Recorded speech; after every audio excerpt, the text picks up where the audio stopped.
Welcome to our Introduction to Python tutorial. In this first section, we'll explore what Python is and why it's such a popular programming language. Python is known for its simplicity and readability, making it a great choice for beginners and experienced developers alike. Now, let's dive into Python's variables and data types.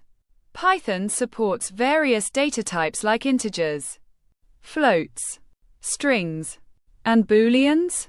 Unlike some other languages, you don't need to declare the type of variable, making it flexible and easy to use.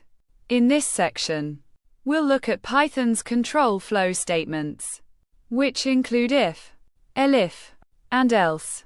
These statements allow you to execute certain blocks of code based on conditions, providing essential decision-making capabilities in your programs.